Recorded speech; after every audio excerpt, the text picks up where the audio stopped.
Yes. అయితే మరి ఇంత ఒరిజినాలిటీ థాట్స్ తోటి ఒరిజినల్ సబ్జెక్ట్స్ తీస్తున్నారు మరి, బట్ ఓన్లీ బెంగళూరు నాటకాలకు వచ్చేసరికి ఎందుకు సార్ రీమేక్ ఎందుకు వెళ్ళారు? అది మేము రాజుగారు నేను కలిసి చేయవలసింది. పివిపి రాజుగారు నేను అని కలిసి చేయవలసింది. అప్పుడు రాజుగారు వచ్చారు, సరే ఓకే చేద్దాం అనుకున్నాం. కానీ దాని తర్వాత ఆయన చేయలేకుండా తర్వాత నేను బ్యాక్అవుట్ అవ్వలేని పరిస్థితి. సో చేయాల్సి వచ్చి చేశారనమాట. బట్ అది కూడా at the end of the day అది సక్సెస్. గుడ్ ఫిల్మ్ యాక్చువల్లీ, నాకు నచ్చి చేశాను, అది వేరే విషయం. కాకపోతే అందరు కలిసి చేద్దాం అనుకున్నాం. రాజుగారు వెళ్ళేటప్పటికి ఏంటంటే అరే అందరూ కలిసి చేద్దాం స్టార్ట్ చేసి సగంలో వదిలేసి వెళ్తున్నారు ఏంటి అని చెప్పి, బట్ స్టిల్ నేను బ్యాక్ స్టెప్ వెళ్ళాను కదా. యాజ్ ఏ ఫిల్మ్ మేకర్ కింద మళ్ళీ అది ఆగిపోయింది అనేది ఉండకూడదు కదా. అయితే ఇప్పుడు ఇంతకుముందు ఆరెంజ్ గురించి మనం మాట్లాడాం కదా సార్. అయితే ఆరెంజ్ రిలీజ్ తర్వాత అంటే ఇమ్మీడియట్గా మీకంటే ఒక క్లారిటీ వచ్చింది. రామ్ చరణ్ గారి రియాక్షన్ ఏంటి? అదే ఆ టైంలో నాగబాబు గారు కూడా చాలా అప్పులు we made a good film అన్న దాంట్లో అసలు అందరికీ ఒపీనియన్స్ ఉన్నాయండి. అవన్నీ అసలు issue.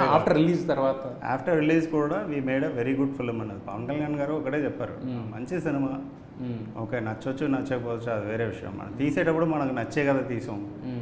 So forget about the result, అది జరుగుతుంది అటు వదిలేసాయి. నాకు ఒక గట్ ఫీలింగ్ ఏముంటుందంటే అయ్యో ఇలా తీసేసానే అన్న రిగ్రెట్ నాకు వచ్చి ఉంటే మేబీ నేను ఫర్దర్గా కూడా ఆ ఫీలింగ్ ఉండేది. నాకు ఆ రిగ్రెట్ లేదు. అసలు నేను అన్ని సినిమాల కన్నా నేను నా ఫుల్ హార్డ్ వర్క్ పెట్టిన సినిమా అది. ఓకే, అది ఎందుకంటే ఇన్నేళ్ళ తర్వాత కూడా ఆ సినిమా గురించి మాట్లాడుతున్నారంటే ఆ రోజు నేను వెరీ హానెస్ట్గా నాకు నమ్మింది, నాకు అనిపించింది ఆ రోజు హానెస్ట్గా పెట్టాను, దానివల్ల అది జరిగింది. సో అది సమ్టైమ్స్ అవుతాయి, అది వేరే విషయం. మిగతా అంతా ఇప్పుడు జాక్ గురించి చెప్పినా కూడా అంతే ఒక ఇది ఉంటుంది. బేసిక్లీ అంటే it's a very simple thing. అంటే నాకు 100 రూపాయలు 250 రూపాయలు పెట్టి ఆడియన్స్ టికెట్ కొనుక్కొని నా సినిమా చూడడానికి థియేటర్కి వస్తున్నారంటే వాళ్ళకి నేను ఒక క్వాలిటీ కంటెంట్ ఇవ్వాలనుకుంటాను. యాజ్ అ ఫిల్మ్ మేకర్గా భాస్కర్ అన్నవాడు ఒక డైరెక్టర్గా రైటర్గా వాడు ఒరిజినల్గా ఒక కంటెంట్ రాసి అది ఇవ్వాలని అనుకుంటాను. సో అంతమంది వేల మంది లక్షల మంది సినిమాలు చూస్తారు.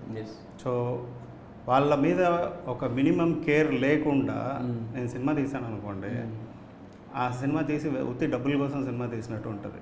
అలా ఉత్తి డబ్బుల కోసం ఏ రోజు పనిచేయలేదు నేను. ఏ రోజు ఏ సినిమా నేను ఉత్తి డబ్బుల కోసం అన్నది నేను చేయలేదు. ఎస్, ఇప్పుడు మీరు చెప్పినట్టే ఆరెంజ్ అనేది ఈ రోజు హిట్ అంటలా కల్ట్ క్లాసిక్ అంటున్నారు యాక్చువల్గా. అంటే ఆ రోజుకి అది ఎందుకు హిట్ అవ్వలేదు అనేది తెలియదు, బట్ అది ఉన్నా కూడా అలాగే ఇది కూడా ఏంటంటే అదే కేర్తోనే తీస్తాం. జాక్ కూడా ఎంత రీచ్ అయ్యాము ఇప్పుడు 100%లో నేను ఎన్ని పర్సెంటేజ్ నేను వెళ్ళి రీచ్ అవ్వగలిగాను, ఎంత వాళ్ళని తీసుకున్నారు అవన్నీ తర్వాత సంగతి. ఫస్ట్ ఆఫ్ ఆల్ ఏంటంటే ఫస్ట్ బ్లాంక్ పేపర్లో ఒక కథ రాద్దామని కూర్చున్నప్పుడు వచ్చే ఒక ఫీలింగ్ అయితే అది ఆడియన్స్కి ఒక మంచి కంటెంట్ తీసుకెళ్ళి ఇవ్వాలన్నదే ఉంటుంది మైండ్లో.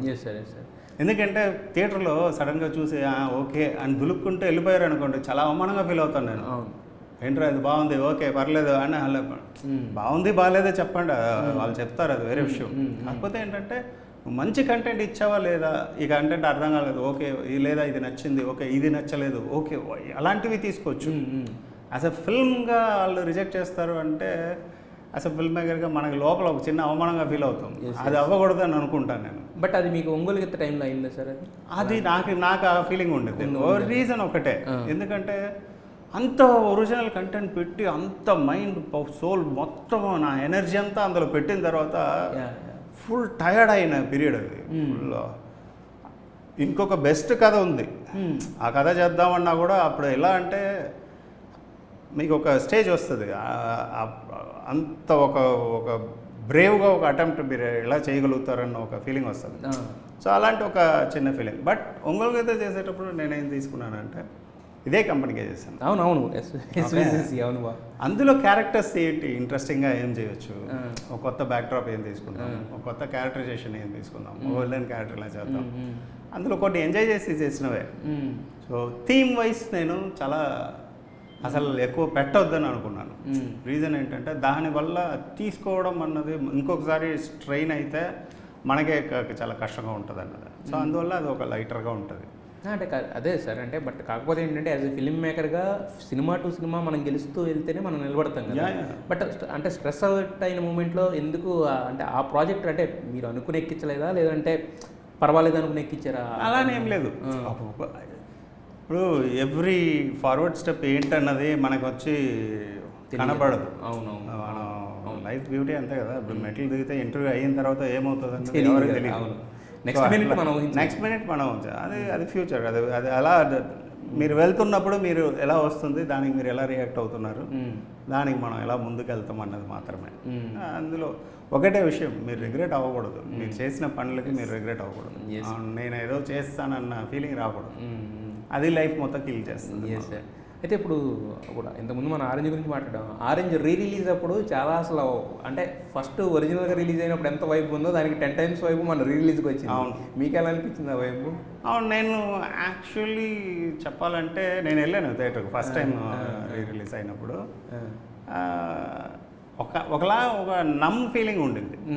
నాకు ఏ ఫీలింగ్ లేదు నిజం చెప్పాలంటే. కష్టపడ్డాం కదా, అది కూడా లేదు అసలు, ఏ ఫీలింగ్ లేదు. యాక్చువల్లీ చెప్తున్నాను, నేను జస్ట్ గోల జనాలు అవన్నీ కూడా నేను చూడలేదు.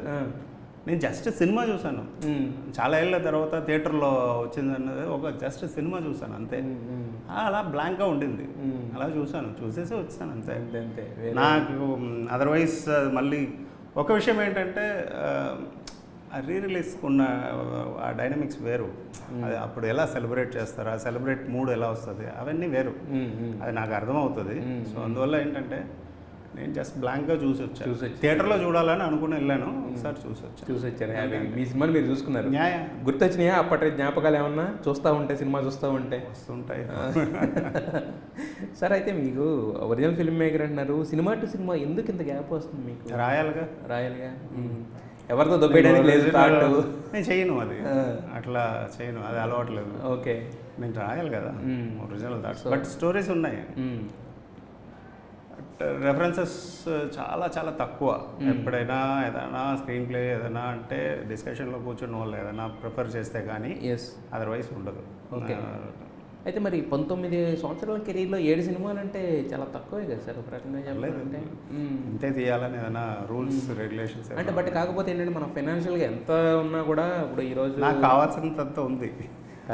అంటే ఆ తృప్తి అనేది చాలా ఆ తృప్తి ఉండదు కదా సార్. ఇప్పుడు మనకు మామూలు కారు ఉన్నవాడికేమో బెంజ్ అంటారు, రోల్స్ రాయిస్. నేను ఒకటే చెప్తాను, నాకు చాలా వెరీ సింపుల్ లైఫ్. ఓకే, నాకు చాలా ఫ్యామిలీ, అందులో కజిన్స్, ఫ్రెండ్స్, అంతే. ఆ సినిమా ఇప్పుడు అయ్యిందా, దాని తర్వాత చూస్తే చాలా చిన్న సర్కిల్ నాది, చిన్న సర్కిల్. ప్రైవేట్ ఇండస్ట్రీలో ఫ్రెండ్స్ ఉన్నారు, అది వేరే విషయం. అదర్వైజ్ నేను ఓవర్గా హ్యాంగ్అవుట్ అవ్వడం అలాంటివి పెద్దగా ఏమి ఉండదు. Very very small world. మీ వరల్డ్ చాలా చిన్నది, నా వరల్డ్ చాలా చిన్నది అంతే. సో అంటే హ్యాపీగా సంవత్సరానికి 2 సంవత్సరాలకు ఒక సినిమా చేసుకోవడం ఉన్నదంతా. సో లేదు, ఫాస్ట్గా చేద్దాం. నెక్స్ట్ నుంచి ఇదైతే ఫాస్ట్గా చేయాలనే స్టార్ట్ చేసాం, అలా అలా అలా ప్రొలాగ్ అయిపోయింది. ఈసారి అయితే మన చేతుల్లో ఉండవు, నా చేతుల్లో లేదు. అదే మీ ఒక్కడే కదా, ఎందుకంటే సినిమా అనేది కలెక్టివ్ ఎఫర్ట్ కాబట్టి ఏ ఒక్కళ్ళ చేతుల్లోనే ఒకళ్ళు ఫాస్ట్గా చేద్దాం అనుకుని అవ్వదు కదా. ప్రకృతి కూడా కలిసి రావాలి, దానికి చాలా ఇది ఉంటాయి కదా అంతే. సో మొత్తానికి అయితే జాబ్తో మా ముందుకు రాబోతున్నాను. ఎందుకేదో డైలాగ్ చెప్తున్నాను, నాకు చెప్పండి సార్, చెప్పిపోతాను. కెమెరా ఆఫ్ చేసాక చెప్తాను, కెమెరా ఆఫ్ చేసి లీక్ అయిపోద్దండి.